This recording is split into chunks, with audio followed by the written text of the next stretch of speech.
nous commençons par le livre des Proverbes, j'aimerais nous donner deux références que nous allons lire. Proverbes chapitre 3, verset 19. Et puis nous prendrons un texte qui lui est semblable dans Jérémie chapitre 10, verset 12. Et nous aurons d'autres textes au fil de l'eau.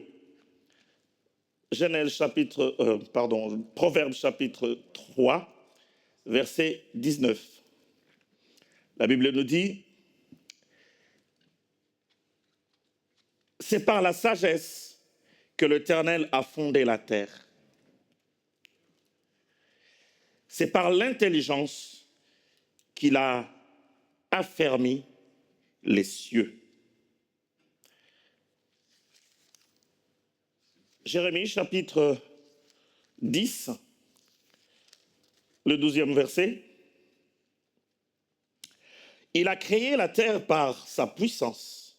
Il a fondé les mondes par sa sagesse. Et il a étendu les cieux par son intelligence. Alors le thème que j'aimerais nous proposer ce matin: fondé par sagesse, affermi par intelligence. Fondé par sagesse, affermi par l'intelligence. Dieu a fondé les mondes, nous dit le sage, par sagesse. Par la sagesse, il a affermi, il a fondé les mondes. La terre, il l'a fondée par la sagesse. C'est par l'intelligence qu'il a affermi les cieux. Alors ce matin, j'aimerais me focaliser sur quelques concepts qui réjaillissent et qui vont faire l'objet de notre petite étude ce matin. Nous parlerons bien évidemment de la sagesse, de l'intelligence, mais de ces deux verbes d'action: fonder et affermir. Ce n'est pas le thème de l'année, mais j'aimerais que ça commence à nous accompagner dans cette année. Alors, j'aimerais pas aller dans trop de définitions théologiques ou hébreux. Même mon micro fonctionne toujours, hein? Vous m'entendez? Ok, peut-être que j'écris plus que le micro. La sagesse, elle est définie comme... il y a plusieurs définitions qui sont données, mais j'aimerais en citer deux, trois pour nous asseoir dans l'idée que nous voulons partager. La sagesse, c'est l'adresse. L'adresse quand on parle du combat. Dans le cadre d'un combat, on a besoin de l'adresse pour pouvoir remporter les victoires, pour pouvoir gagner. On a besoin de savoir viser l'adversaire sans être visé, sans être touché. Savoir se camoufler peut-être, bien se cacher pour pouvoir bien viser. On doit avoir l'adresse pour atteindre les buts, les objectifs. La sagesse, elle est définie aussi comme cette capacité de bien administrer, de bien conduire, de bien faire les choses d'une manière coordonnée qui donne un bon résultat, un bon rendu à la fin. Elle est aussi définie comme la sagacité, cet esprit fin qui nous permet de percevoir les choses, cette perspicacité que donne le savoir, comprendre les choses. Elle est aussi définie comme la prudence. J'aimerais m'arrêter à ces 4 définitions parce qu'il y en a plusieurs. Comme la prudence, être prudent par exemple dans un cadre de la vie, prenons le modèle de l'investissement. Un homme d'affaires va être prudent à savoir où est-ce que je veux mettre tout l'argent que j'ai. Ce n'est pas parce qu'on a dit que c'est bon, j'y vais tout bonnement. Je dois être prudent, être sûr que quand je veux investir, je ne perds pas mon argent, je ne perds pas les capitales. je n'échoue pas. Je ne pars pas à l'aveuglette en vue d'échouer déjà, parce que j'ai tellement confiance. Mais la sagesse exige la prudence, l'examen des choses à froid, les reculs. Le problème, on le définit comme ce qui est posé devant soi, que l'on regarde avec recul. Et cela demande la sagesse. Qu'est-ce que je veux faire? On a besoin d'être prudent. Ça, c'est le premier concept qui va nous intéresser. Le deuxième, c'est le verbe fonder. Yakar en hébreu. Qui veut dire fixer, établir, poser profondément, poser en profondeur. Ça peut signifier commencer,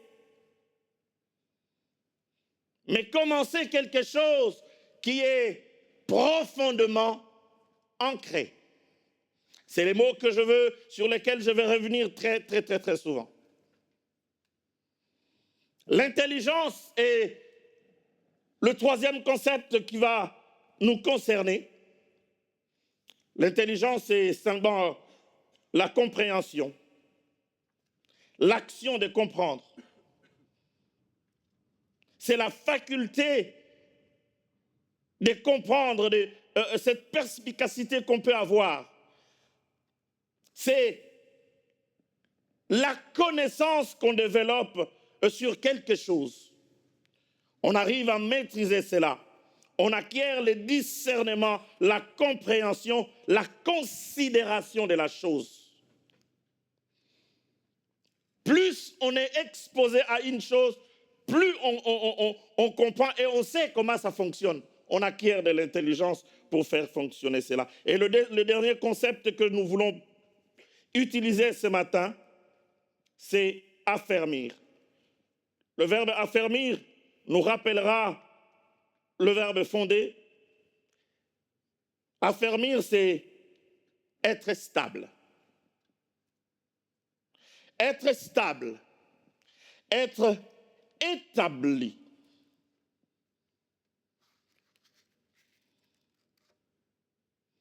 Quand quelque chose est stable et ancré, on dit encore, c'est établir, c'est fixer, c'est accomplir, c'est rendre ferme. Affermir, c'est rendre ferme, rendre inébranlable. Et Dieu, quand il fait le ciel et la terre, quand il fonde tout ça, il veut que rien ne soit brinque-ballant, que rien ne soit mouvant. Il fixe les choses.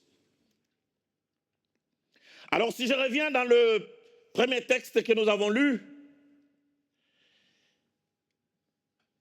dans le livre de Proverbes, la sagesse est très utilisée dans ces livres. Il en donne du coup la portée qu'il y a de la sagesse.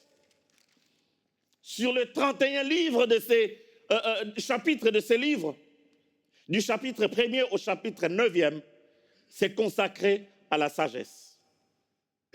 Du chapitre 1er au chapitre 9, le tiers pratiquement du livre, l'objet principal, le thème principal, c'est la sagesse. Et par cette sagesse, l'homme sage, une bonne partie, et c'est Salomon, il veut nous amener à comprendre les résultats que produit la sagesse quand on la possède. Quel est le résultat qu'il y a quand on possède la sagesse? Mais également les méfaits de manquer de sagesse. Être insensé comme il l'utilise très souvent. Être simple. Ce n'est pas la simplicité de l'humilité, ici souvent quand c'est employé. c'est plus le manque de sagesse.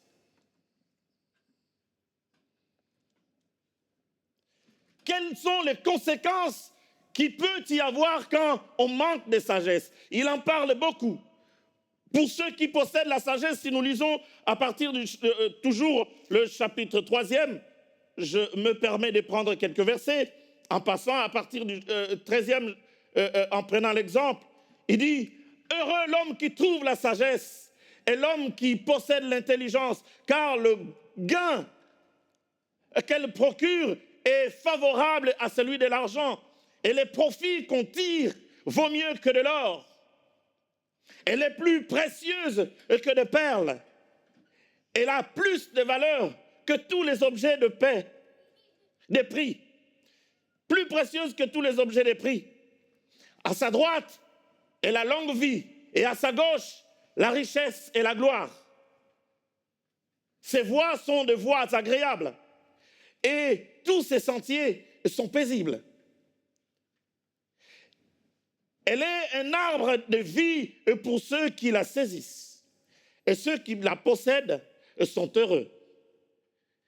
C'est par la sagesse que l'Éternel a fondé la terre. Ça, c'est quelques exemples de ce que, quand on est sage, quand on la possède, c'est qu'elle peut produire. Elle peut produire richesse, elle produit paix, elle produit sécurité, elle produit l'assurance. Quand on est dans la sagesse. Mais aussi, quand on est insensé. La Bible nous parle beaucoup, le proverbe nous parle beaucoup de l'homme insensé. Et que ce qu'il fait lui conduit carrément à la mort. Si nous prenons, je veux m'éviter de prendre beaucoup de lectures jusque-là parce que nous avons encore beaucoup de temps passé ensemble. Maintenant, on peut commencer. Hein? Vous pouvez lancer les chronos.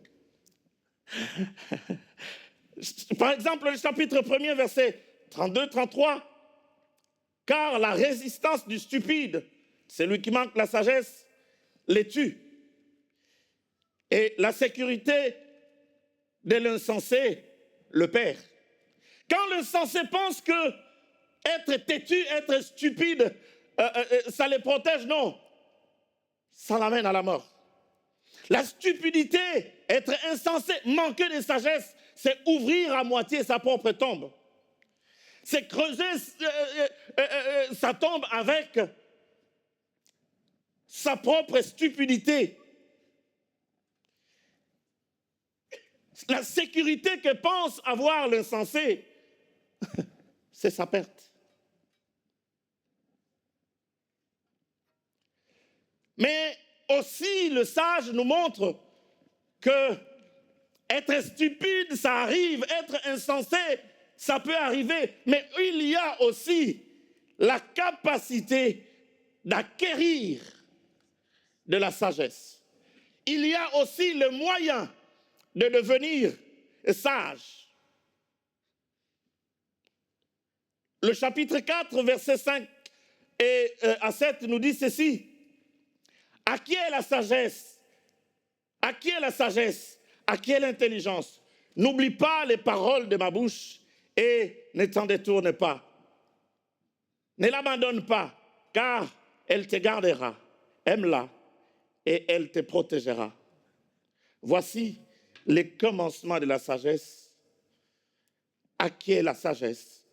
Et avec tout ce que tu possèdes, à qui est l'intelligence? C'est-à-dire qu'il y a possibilité que être insensé n'est pas inéluctable, n'est pas définitif. Il y a possibilité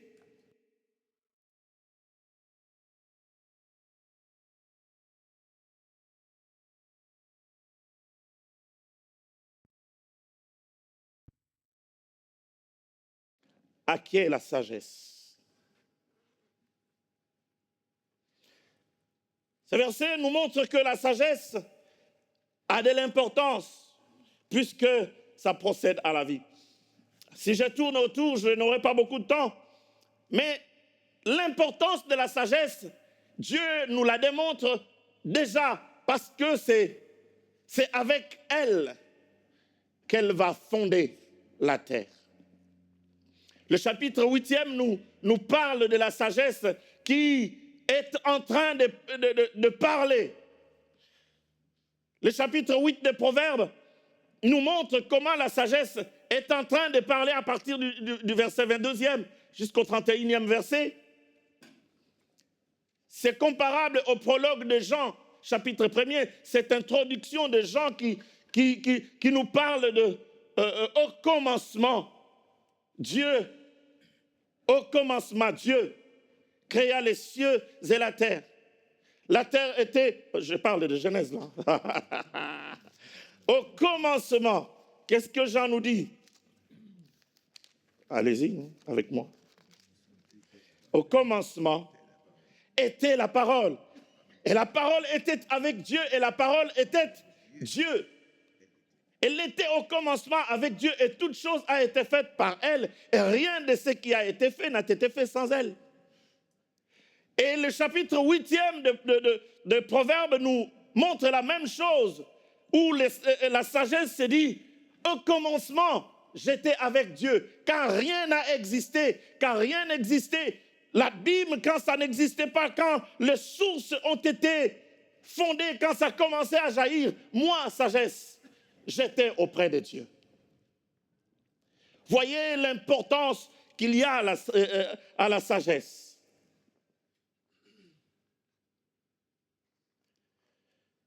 Alors, je veux courir très vite, parce que je parle beaucoup, mais j'aime bien expliquer des choses en douceur.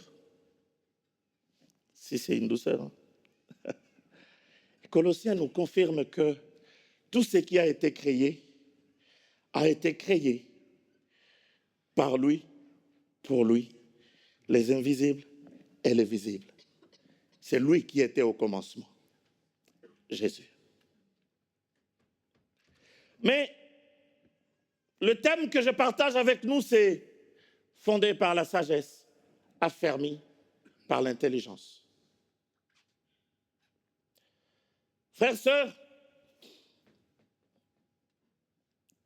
quand le 28, dans notre dernier culte ici, j'ai compris que le Seigneur voulait vraiment que j'insiste par ces mêmes chemins, et je l'avais dit quand notre frère Jean-Paul a partagé la parole. À la fin de l'année, là, ces derniers dimanches-là, à partir, je pense, de vendredi, je m'étais retiré un peu, j'étais en train de prier quelque part, et le 28, vers 3 heures du matin, je me suis réveillé. J'étais fatigué, je n'avais pas bien dormi. J'ai dormi presque 2 heures de temps. Après mes moments de prière, je me suis réveillé en sursaut et cette phrase est revenue dans ma tête. Construire avec sagesse. Construire avec sagesse. Alors je me suis levé, j'ai écrit et je voulais dormir, mais j'avais plus sommeil. Alors je me suis intéressé à dire qu'est-ce que Dieu veut me dire. Qu'est-ce que Dieu veut me dire? Alors que je cherche à savoir qu'est-ce que Dieu veut me dire, je ressens dans mon cœur d'aller sur Eliakim, voir le programme. J'ai dit, mais attends, c'est pas l'heure quand même. Je me bats avec moi-même. Il est 3 heures du matin, j'ai besoin de dormir parce que j'ai dormi 1h30 à tout casser. Donc, bientôt là, il faut que j'aille au culte, il faut que je dorme un peu. Je vais voir Eliakim le matin. Oh, on était déjà matin, mais 7 heures du matin, ça ne mange pas de pain. Je sais que je ne vais pas prêcher aujourd'hui. Il n'y a pas de souci. Mais j'entends dans mon cœur que je devais. Et je consulte. C'est là que je regarde que je devrais prêcher aujourd'hui. Et je comprends pourquoi Dieu me fait faire cet exercice de m'imposer ces textes sur lesquels je pensais que Dieu voulait me parler tout seul. Mais enfin, après cela, j'ai compris que Dieu voulait nous adresser ce même message à vous et à moi. Fondé par la sagesse, affermi par l'intelligence. Frères, sœurs,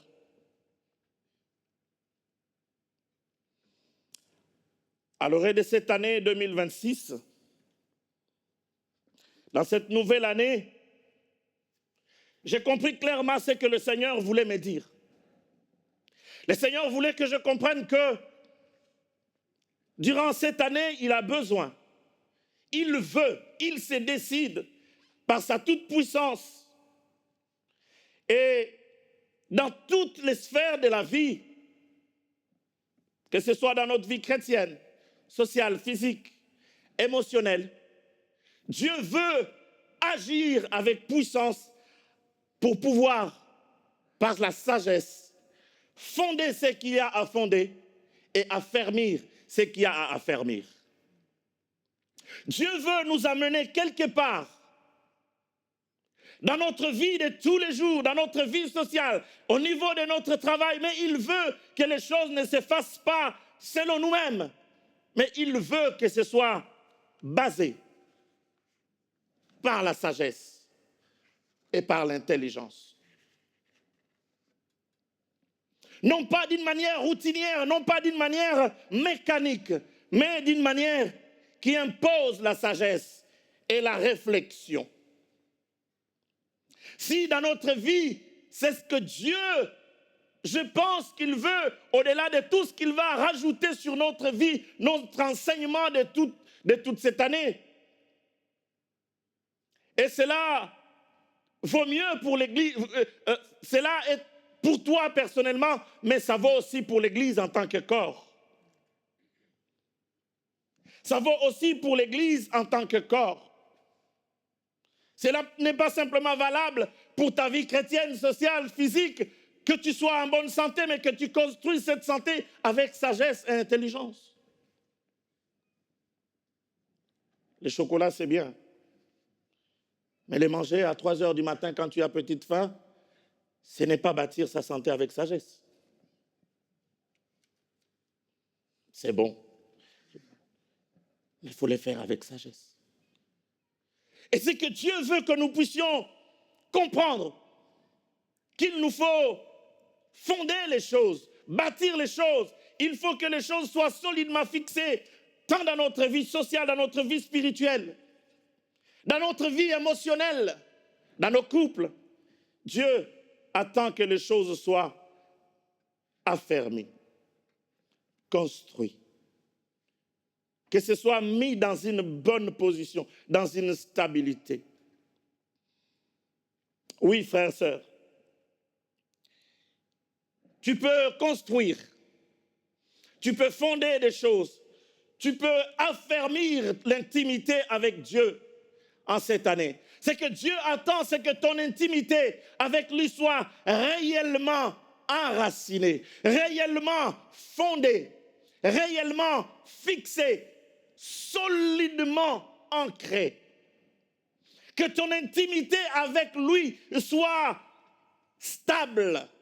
Que nous ne soyons pas des chrétiens mouvants, emportés à tous les vents, à tout ce qui se dit. Le Seigneur a besoin de nous voir fixés. Oui, tu peux amener ton couple à être fixé, solide.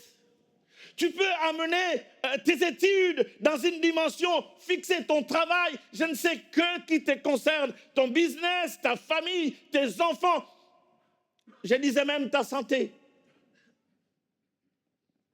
Il te revient de pouvoir faire des choses cette année avec sagesse, avec intelligence. Parce que Dieu a besoin de te voir agissant avec sagesse et intelligence. Oui, nous pouvons bâtir l'Église de Dieu. Nous pouvons bâtir notre Église. Nous pouvons bâtir notre service. Nous pouvons construire notre service. Nous pouvons fonder notre service, affermir notre service pour Dieu avec sagesse, avec intelligence. Pas dans l'activisme accru, mais avec sagesse. Nous pouvons construire notre département avec sagesse. Nous pouvons bâtir et lever notre Église, fonder notre Église, la fermir avec sagesse, par la sagesse et par l'intelligence. Si chacun d'entre nous comprend que cette année, je veux travailler pour Dieu avec toute sagesse, avec toute intelligence. Je veux servir de tout mon cœur avec sagesse et intelligence. Savoir que le Seigneur a besoin de mon service et je veux le faire de meilleure manière. Alors nous sommes en train de construire l'œuvre de Dieu en toute sagesse et intelligence. Frères, sœurs, Dieu n'est pas un gaspilleur. Dieu n'est pas un gaspilleur. Il ne donne pas de fruits dans un arbre qui ne peut pas les garder. Un arbre qui n'est pas enraciné, qui n'est pas mature, Dieu ne donne pas les meilleurs fruits à cet arbre. C'est le temps qui permet à l'arbre d'être enraciné. Quand il sera enraciné, les fruits deviendront meilleurs. Il portera plus. Bien-aimés dans le Seigneur, nous voulons avoir des fruits, porter des fruits pour Dieu.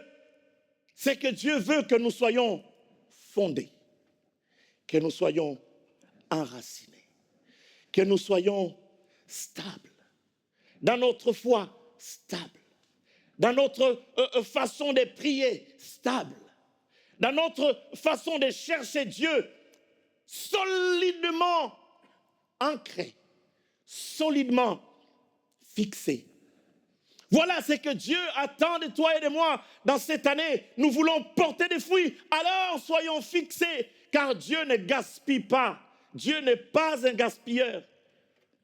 Tu ne pourras porter des fruits qui demeurent si tu n'es pas solidement ancré, si tu n'es pas affermi, fondé, stable dans ta marche avec Dieu.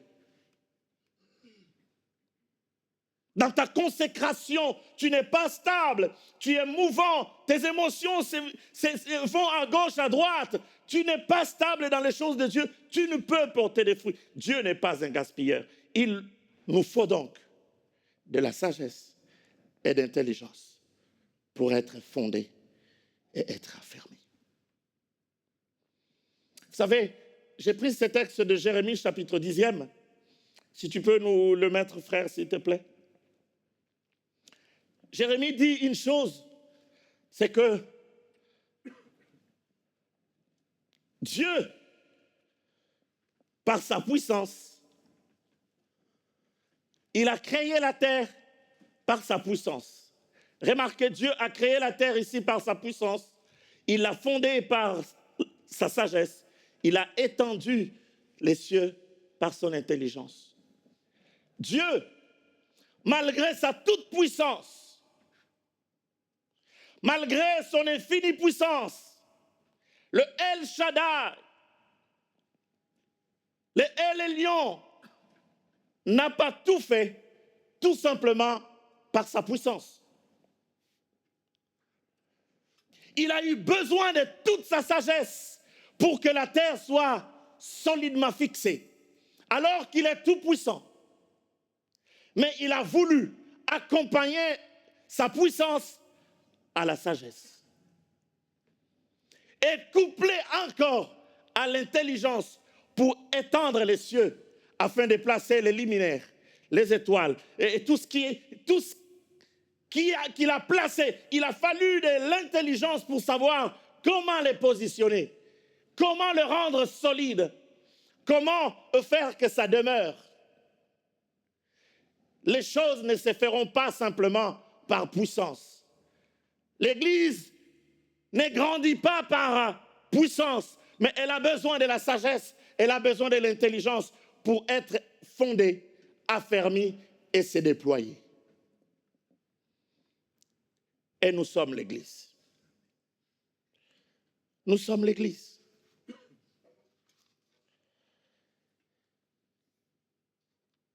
Dieu n'a pas simplement manifesté sa puissance.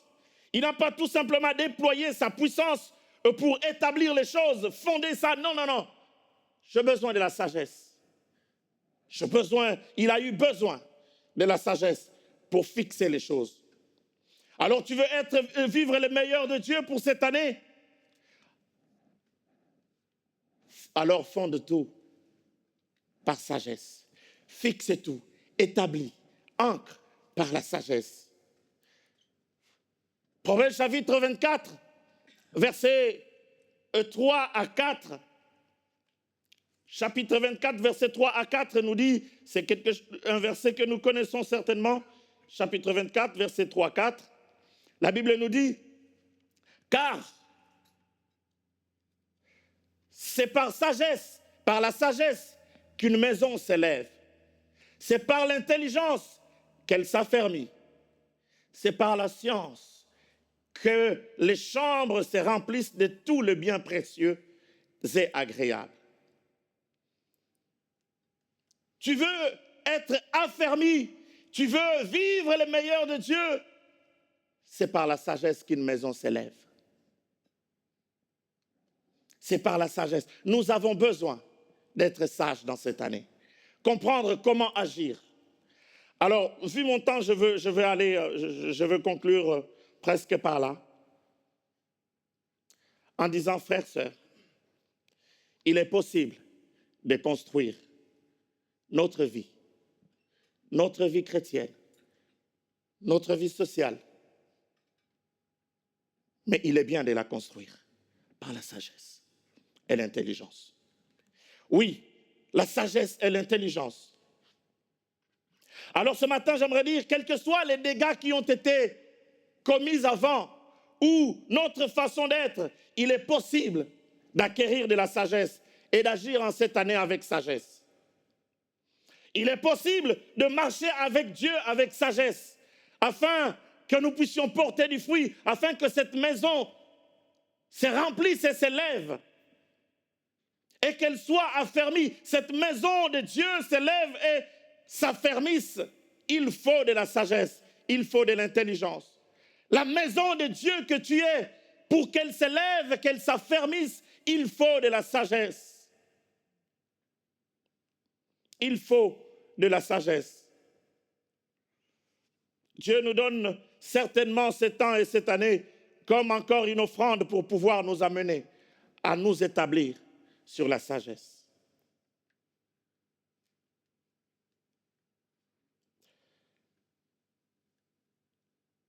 Je conclus tout simplement en rappelant cette vérité biblique que nous connaissons tous de Jacques chapitre 1er verset 5.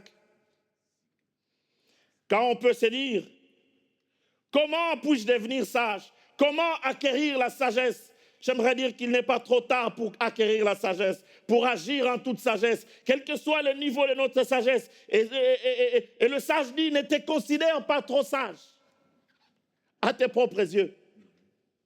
Ne te considère pas trop sage, parce que quand je suis peut-être en train de parler, tu te dis, oui, ça c'est pour les jeunes gens. Mais ne te considère peut-être pas trop sage. Parce que notre trop sage, c'est la folie devant Dieu. La sagesse humaine est une folie devant lui. Alors, comment l'acquérir? Jacques nous dit une vérité aussi simple, en disant, si quelqu'un manque la sagesse, qu'il la demande à Dieu, qui donne tout simplement. J'aime cette simplicité, tout simplement. Bien-aimés dans le Seigneur, nous voulons que les choses marchent dans notre vie, nous voulons que les choses s'affermissent. Alors, cette année, j'aimerais donner juste un petit conseil, peut-être le dernier. Parlons avec sagesse. Agissons avec intelligence. Que nos paroles soient pleines de sagesse, pleines d'intelligence. Alors, nous réussirons là à aller atteindre le but dans lequel Dieu nous veut. Aller là où Dieu nous attend. Nous avons besoin, frères et sœurs, de nous exprimer avec intelligence. Tu veux que ton couple puisse tenir, puisse s'affermir, puisse être fondé. Parle à ton conjoint avec sagesse. Parle à ton épouse avec sagesse. Parlez avec amour, avec sagesse, avec intelligence. Accueillons les gens qui arrivent ici avec sagesse et intelligence, avec humilité de cœur. Alors nous allons bâtir, fonder, construire cette maison dans cette année 2026.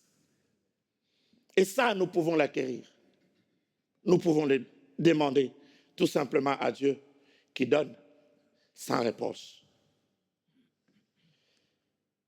Je conclus par ces derniers versets de 1 Corinthiens chapitre 24, chapitre 1, verset 24. Dans la version français courant, il est écrit: mais à ceux que Dieu a appelés, aussi à justifier, à ceux que Dieu a appelés, aussi bien juifs et que ceux qui ne le sont pas, le Christ est la puissance et la sagesse de Dieu. Pour ceux que Dieu a appelés, aussi bien des juifs que ceux qui ne le sont pas, le Christ est la puissance et la sagesse de Dieu. 1 Corinthiens chapitre 14, 1, 24.